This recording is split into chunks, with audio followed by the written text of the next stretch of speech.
राधे राधे दोस्तों, आज हम इस वीडियो में एक अनसुना रहस्य जानेंगे क्योंकि इस वीडियो में हम कृष्ण को मारने वाली पूतना के विषय में जानेंगे। पूतना इतनी विशाल क्यों थी और उसका पूर्व जन्म क्या था, इस वीडियो में हम सारी चर्चा करेंगे। लेकिन आप लोग इस वीडियो को पूरा देखें ताकि आपको भी पता चल सके कैसे सुकर्म करने वाला व्यक्ति भी पूतना जैसी राक्षसी बन सकता है।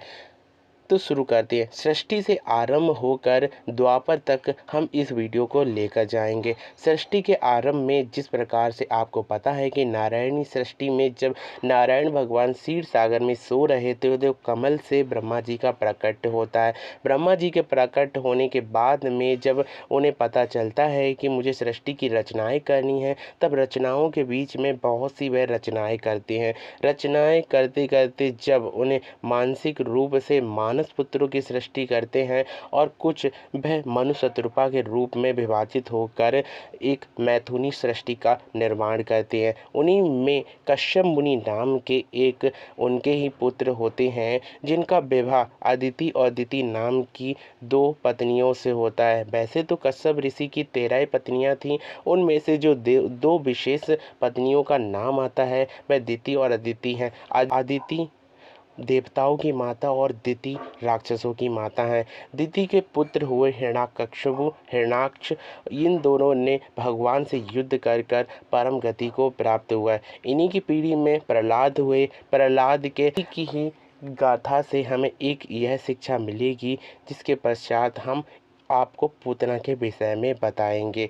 बलि बहुत ही ज़्यादा सुकर्मी राजा होता है। वह राक्षस बलि में बड़ा ही प्रतापी राजा था जो बहुत ही ज़्यादा बलवान था। इसी के संग उसने अश्वमेध यज्ञ कर कर बहुत से राज्यों को अपने बस में कर लिया, यहाँ तक कि स्वर्ग को भी अपने बस में कर लिया। जब उसने अपने गुरु शुक्राचार्य से सुना कि 100 अश्वमेध यज्ञ करने से स्वर्ग पर वह राज करेगा कल्पों कल्पों तक, तब उसने 99 यज्ञ कर लिए। जब 100वां यज्ञ करने लगा तब सारे देवता जाने लगे नारायण के पास। नारायण से पूछा कि अब हमें क्या करना चाहिए।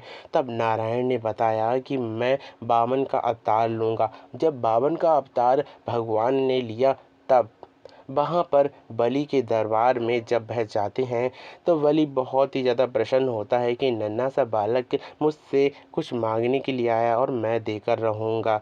जब उनकी ही पड़ोस में उनकी ही पुत्री खड़ी होती हैं। बलि राजा बहुत ही ज़्यादा बलवान और धर्मपरवज्ञ होते हैं, उसी प्रकार से उनके परिवार वाले भी ऐसे ही होते हैं। उन्हीं बीच में जब बलि की पुत्री वामन भगवान को देखती है तब वह मन में यही सोचने लगती है कि काश मेरा भी ऐसा ही पुत्र होता जिसे मैं अपना दूध पान करा सकती। दूध को पान कराने के विषय में यह बात सुनते ही जब वह बहुत ही ज़्यादा प्रसन्न हुई। कुछ क्षणों के बाद में जब बलि सारी पृथ्वी के संग पूरे संसार को अपने वश में करने वाले वामन ने सबको नाप लिया, तब वही पुत्री कहने लगी कि अगर ऐसा पुत्र होता तो मैं उसे जहर देकर मार देती। यह सुनकर भगवान वामन कहते हैं कि तुम्हारी दोनों इच्छाएं पूरी होंगी, इस युग में नहीं द्वापर में। द्वापर में जब तुम पूतना बनोगी तब मैं तुम्हारा दुग्ध पान करूँगा और विष भी। यह सुनकर जब मन में भगवान ने यह वरदान दे दिया,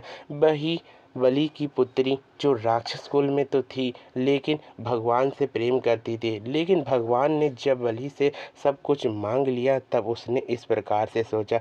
वही राक्षसी बनकर पूतना आई और पूतना ने ही श्री कृष्ण को मारने का प्रयास किया। अंत में वह भी माता के समान ही कृष्ण को प्यारी लगती हैं और वह अपने भगवान श्री कृष्ण को प्यारी हो जाते हैं। इसी के संग हम आपको बता दें कैसे सुकर्म करने वाले भी कुकर्म में जा सकते हैं। जिस प्रकार से बलि की पुत्री ने सोचा कि मैं ऐसे पुत्र को देखते ही मैं दूध पान कराती, लेकिन जब उसके राजपाट सब छूट गया तब उसके मन में यही आया कि मैं ऐसे पुत्र को मार देना चाहती हूँ जहर से। इसी के संग हम आपको बता दें कि कुकर्म करना अच्छी बात नहीं होती है। और इसी के संग सबसे पहले आपको हमने बताया कि पूतना किस प्रकार से एक राक्षसी बनी थी। तो thank you for watching this video and Radhe Radhe.